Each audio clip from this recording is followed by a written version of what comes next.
I wish that I could be like the cool kids, because the cool kids, they seem to fit in. Leider bin ich nicht cool.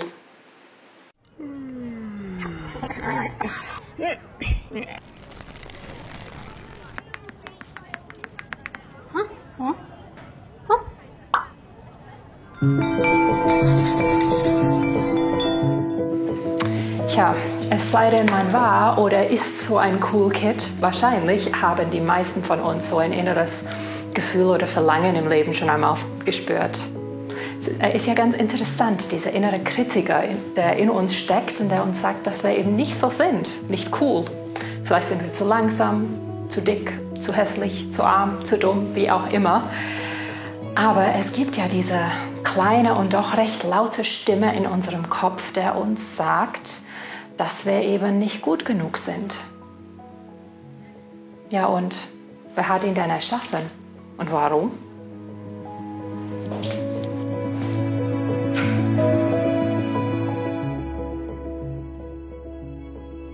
Dieser innere Kritiker entfaltet sich in unseren ersten Lebensjahren schon, mit den ersten Gehschritten in diese Welt. Er sagt uns, was wir tun müssen, um Mama und Papa zu gefallen. Unser kleines Gehirn speichert ja alle diese Anweisungen von unseren Eltern. Mal nicht an die Wände, setz dich gerade hin, red nicht mit vollem Mund. Und später sind es dann vielleicht die Worte und Gesten von unseren Schulfreunden oder einfach von unserer Umgebung, die diesen Kritiker in uns nähren und speisen. Oder einfach so das, was man gesellschaftlich tut oder nicht tut. Das wird dann alles damit aufgenommen und es wächst und wächst. Gut, ein Stück weit brauchen wir das natürlich schon, also soziale Kompetenzen zu entwickeln. Aber wir müssen diesen Kritiker durchschauen lernen. Sonst kommen wir da komplett auf den Holzweg und es macht uns richtig unglücklich.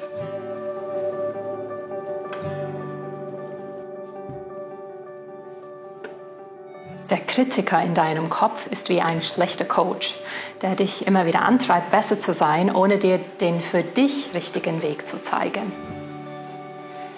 Es gibt aber auch eine andere Stimme, die wir hören, und das ist die Stimme des Heiligen Geistes. Der Heilige Geist, der ist der gute Coach. Der sagt uns nämlich nicht nur, was falsch ist, sondern er regt uns auch an und zeigt uns den Weg, um den Fehler oder die Schwäche oder die Grenze zu überwinden.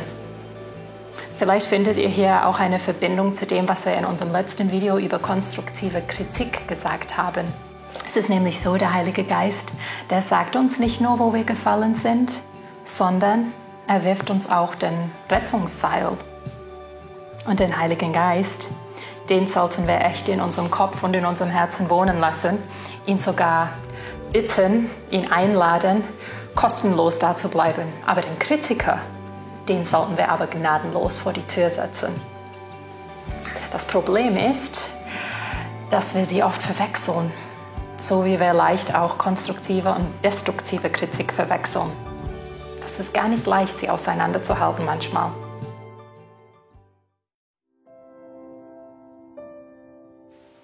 Es ist interessant, denn die Lautstärke dieser schlechten Stimme im Kopf, also dieses Kritikers, beeinflusst nicht nur, wie wir uns selber, sondern auch andere Menschen oft beurteilen.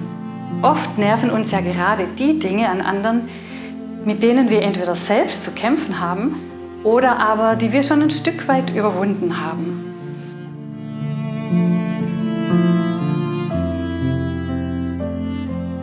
Wir nehmen uns selber als Maß. Und wenn wir einen bestimmten Fehler überwunden haben oder einfach auf dem Weg sind, den zu überwinden, dann glauben wir, andere auf den gleichen Fehler aufmerksam machen zu müssen. Und deswegen Kritik richtig üben. Wir haben das schon angesprochen. Nicht selten kommt Kritik wie ein Reflex, unüberlegt, aus dem Bauch heraus. Etwas stört uns und wir sprechen es aus, ohne darüber zu reflektieren. Das, was spontan und unüberlegt kommt, das ist meistens destruktive Kritik. Es passiert, aber wir sollten uns nicht daran gewöhnen, das bei uns durchgehen zu lassen. Es gibt aber auch eine gute Kritik. Und die zu üben, das ist ein eine Kunst, eine echte, wichtige Kunst.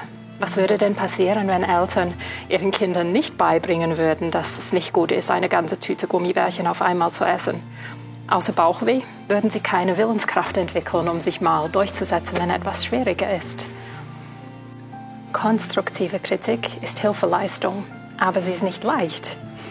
Manchmal ist es leichter, im Eifer des Gefechts etwas zu sagen und die Konsequenzen dann zu tragen.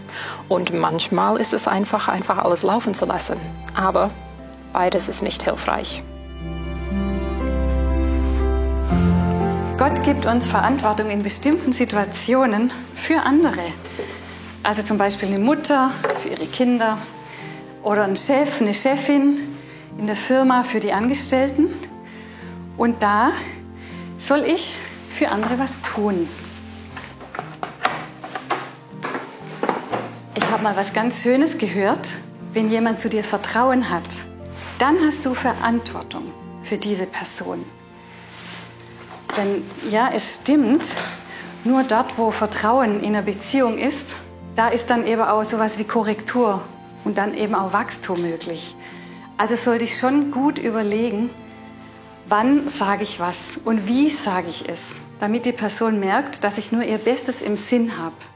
Es gilt, und es ist wirklich sehr wichtig, in eine vertrauensvolle Beziehung zu investieren. Den inneren Kritiker zu bändigen, anderen Menschen wachsen zu helfen, das braucht Übung und auch Mut. Und wir lernen viel durch die eigenen Fehler. Ich gebe euch aber auch einen Tipp. Probiert es mal aus, die Gottesmutter Maria um Hilfe zu bitten. Sie musste nämlich Jesus als Kind manches beibringen und sicher hat er ihr im Leben später vieles gelehrt. Sie findet das richtige Wort zur richtigen Zeit. Denken wir an die Hochzeit zu Kana, als sie Jesus dazu bewegt hat, sein erstes Wunder zu wirken.